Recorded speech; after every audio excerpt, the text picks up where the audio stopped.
Perkenalkan, nama saya Feni Febigitania Carleta dari kelas MPIB. Di sini saya akan menjelaskan tentang electrospray ionization, multi, dan mass analysis yang sudah saya. Jadi, hal pertama yang akan saya jelaskan adalah yang pertama, apa sih yang dimaksud dengan mass spektrometri? Jadi, hal pertama yang akan saya jelaskan adalah apa sih yang dimaksud dengan mass spektrometri atau yang biasa disebut MS.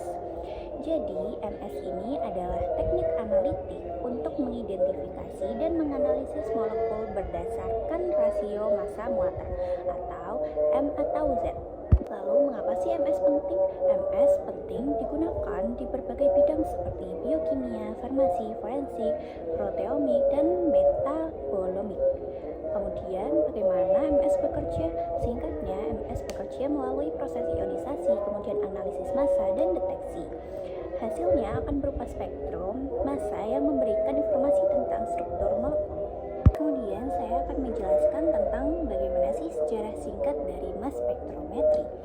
Jadi pada tahun 1886, Eugen Goldstein menemukan kanal Stahlen sinar kanal yang menunjukkan keberadaan ion bermuatan positif. Kemudian di tahun 1913, J.J. Thomson menciptakan mass spektrometer pertama untuk menganalisis isotop. Kemudian yang ketiga adalah 1940-an, yang mana mass spektrometri digunakan dalam industri minyak untuk menganalisis hidrokarbon. Selanjutnya, 1950-an, GCMS, gas kromatografi mass spektrometri, dikembangkan untuk mengidentifikasi senyawa volatil. Yang terakhir, pada tahun 1990-an, penggunaan MS meningkat dalam proteomik dan farmasi berkat pengembangan ESI dan multi. Kemudian, bagaimana sih prinsip dasar dari mass spektrometri? Prinsip dasarnya yang pertama adalah ionisasi, molekul diubah menjadi ion bermuatan, kemudian pemisahan berdasarkan M atau Z, ion melewati analyzer dan dipisahkan berdasarkan massa muatannya. Kemudian, deteksi, ion yang terdeteksi akan menghasilkan spektrum massa. Kemudian, interpretasi data. Spektrum massa digunakan untuk menentukan struktur molekul. Apa sih fungsi dari MS itu sendiri? Fungsi MS yaitu menentukan massa molekul, menganalisis komposisi senyawa, dan menentukan struktur kimia. Selanjutnya adalah soft ionization techniques. Yang pertama akan saya bahas adalah electrospray ionization atau biasa disebut dengan ESI. Teknik ionisasi berbasis cairan cocok untuk biomolekul besar, menghasilkan multi-charged ions, cocok untuk protein, peptida, dan lipid. Kemudian ada matrix assisted laser desorption or ionization atau biasa disebut dengan MALDI, menggunakan matriks organik dan laser untuk menghasilkan ion, menghasilkan singly charged ions, dan lebih sederhana untuk analisis protein. Kemudian yang saya akan jelaskan adalah proses ionisasi dengan electron impact atau EI dalam spektrometri massa. Singkatnya, pada bagian A yang akan saya tunjukkan ini adalah menggambarkan pembentukan ion bermuatan positif M. Elektron berenergi tinggi bertabrakan dengan molekul analit yang kemudian menghilangkan elektron dan membentuk ion positif. Ion tersebut dapat terfragmentasi lebih lanjut menjadi ion-ion kecil. Ditunjukkan oleh tulisan A dan B.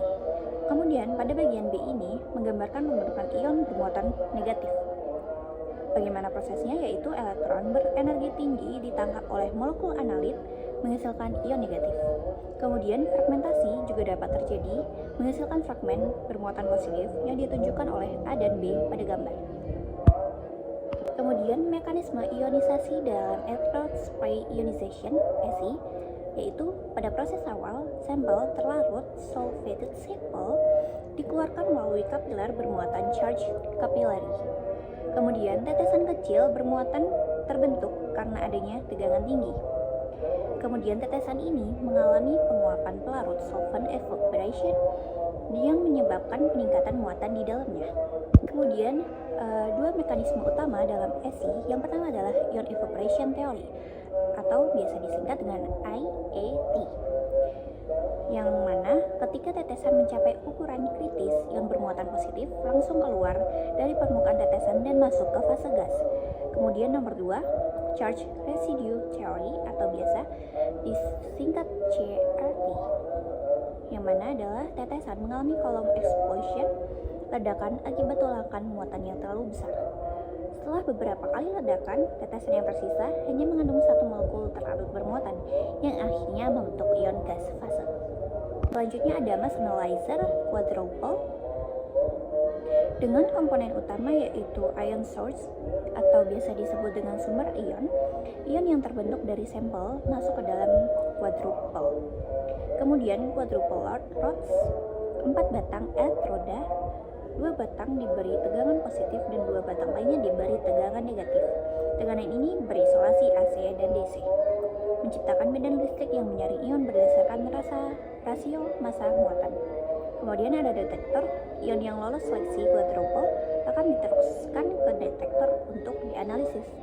Selanjutnya ada hybrid analyzer Q-TOF atau quadruple TOF, yaitu teknik analitik untuk mengidentifikasi dan menganalisis molekul berdasarkan rasio massa muatan. Komponen dan prinsip kerja TOFMS yaitu ion source, flight tubule, detector.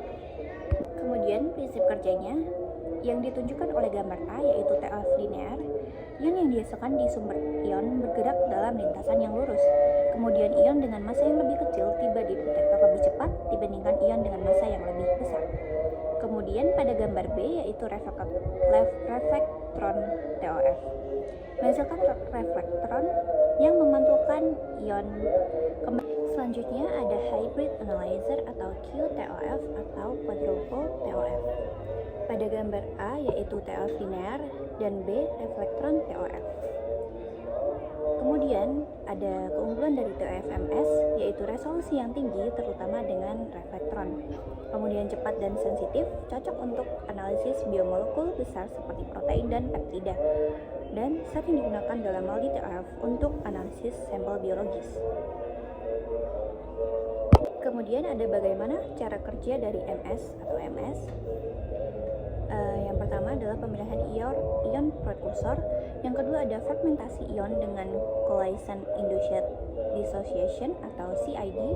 Yang ketiga adalah analisis ion fragment.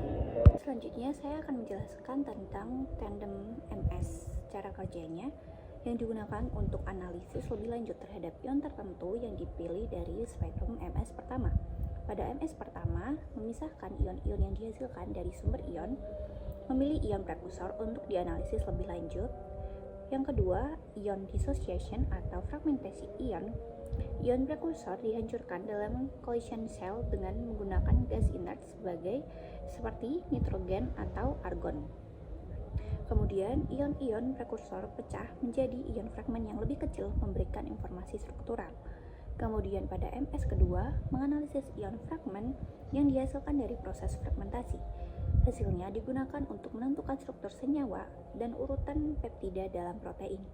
Kemudian hasil MS memberikan informasi lebih lanjut, lebih detail tentang struktur molekul berbeda dengan MS tunggal yang hanya menunjukkan massa molekulnya. Kemudian apa sih aplikasi MS?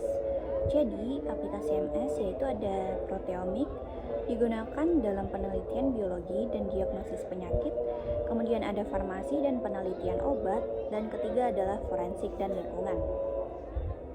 Selanjutnya ada skema spektrometer massa QTOF dengan sumber ionisasi ESI.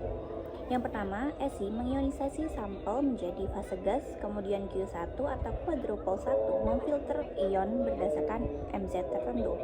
Yang ketiga ada Q2 collision cell memfragmentasi ion untuk analisis lebih lanjut. Yang keempat ada TOF mengukur waktu tempuh ion untuk menentukan massa molekul dengan akurasi tinggi. Kemudian reflektor meningkatkan resolusi dengan memperbaiki perbedaan energi ion. Lalu ada keunggulan QTOF yaitu resolusi tinggi, deteksi cepat dan analisis MS yang akurat. Aplikasinya proteomik, farmasi, dan analisis kimia kompleks. Jadi kesimpulannya adalah mass spectrometry adalah alat analitik yang kuat dalam berbagai bidang. Kedua, ESI dan MALDI adalah teknik ionisasi utama untuk biomolekul. Quadrupole cocok untuk kuantifikasi, sedangkan TOF memiliki resolusi lebih tinggi. QTOF menggabungkan keunggulan keduanya dan cocok untuk MS. Aplikasi meluas dari biologi, farmasi, hingga forensik dan lingkungan. Sekian penjelasan dari saya. Mohon maaf apabila terdapat salah kata. Terima kasih.